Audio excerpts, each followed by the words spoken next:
What's up, guys? It is John Muscarello from Side Hustle Experiment. In today's video, we're going to cover how not to get your orders canceled.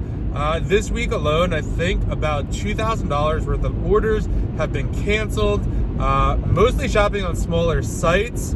I'm going to cover like the downfalls, like what's really bad about it, how to avoid it, and kind of what I've kind of figured out. I actually called all these stores or messaged these stores when the payment wasn't working to kind of see what the issue was.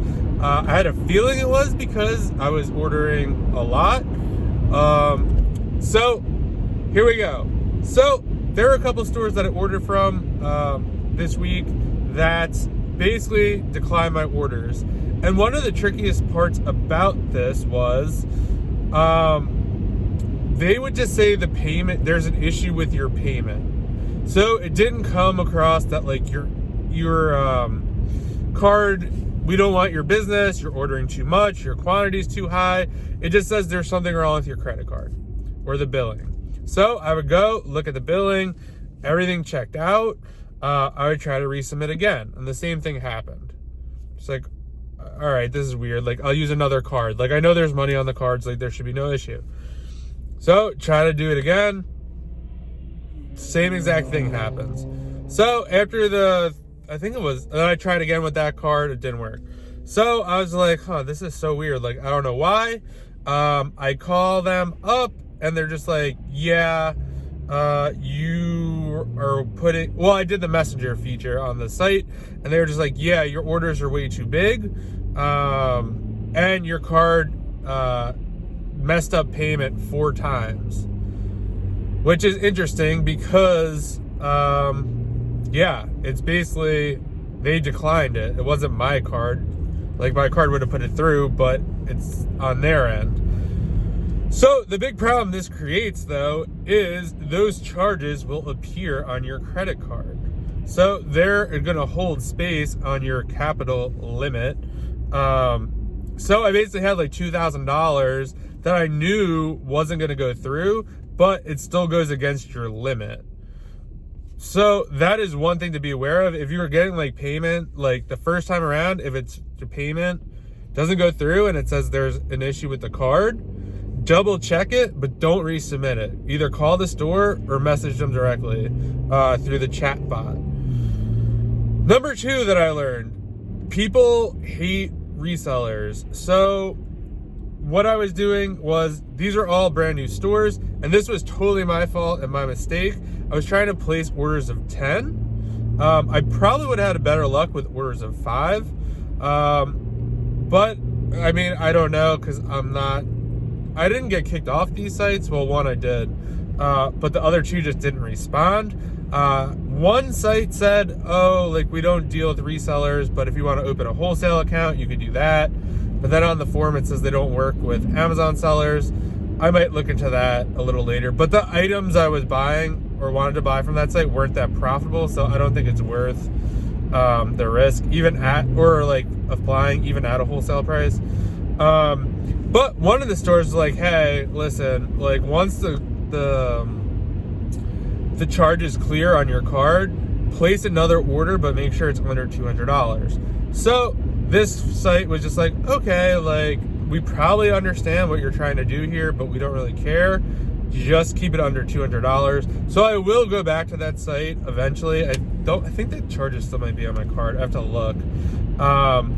But yeah, so that's kind of a good thing to do. Reach out to them and ask them. Maybe like there's just some issue on their end. A lot of these sites are almost run off of, it almost looks like Shopify or something. It's definitely not like normal website kind of activity, because when I was shopping on all of them, all of the checkouts look very similar. So they're either using all the same software or I don't know. Number 3, order quantities. So I kind of just touched on this. So maybe start with like 5 at a time, or maybe 2 at a time, or just like get a good order in there. I definitely think I would have more success if I did do that. Just kind of being like, I think 5 is like, oh, like he might be buying a couple for him and his friends or whatever. 10 is way more hard to justify. So that's kind of that. And then I would say I'm keeping track of these stores so I don't run into the same issue in the future, kind of making some notes. But it just really sucks because this one site in particular had like really, really good sales.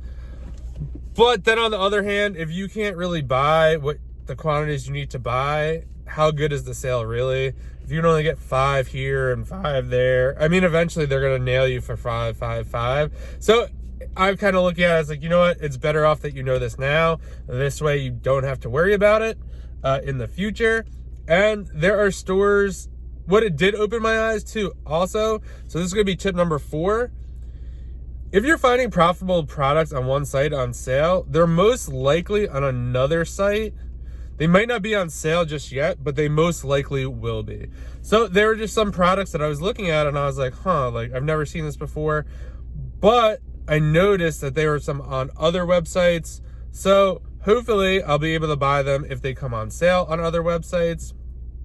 But it was really just annoying to waste the time to like kind of message all these people, call them. But I'm glad I did because I learned a lot in the process. So I would say basically kind of in order, if you have issues on the payment method page and they say there's something wrong with your card, double check. Don't keep hitting resubmit because they're going to mess up your credit bounce. And I know capital is tight for a lot of people. So you don't want like $2,000 to $3,000 like against your limit for stuff that is not going to go through, because that just hurts you to buy other profitable items.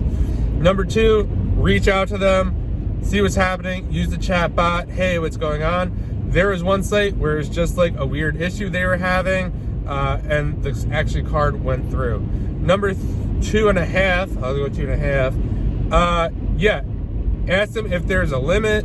That one store said, hey, you guys spend under $200. So that's helpful. Number 3, I just lost my train of thought. But number 3 is just be mindful that these stores, number 3 is look at other stores that sell the same item. There's a lot of the times I was able to find it on other sites. And I'm going to cut it there because I think that was kind of the gist of it. If you have any questions or comments, please leave them below. Please like the channel.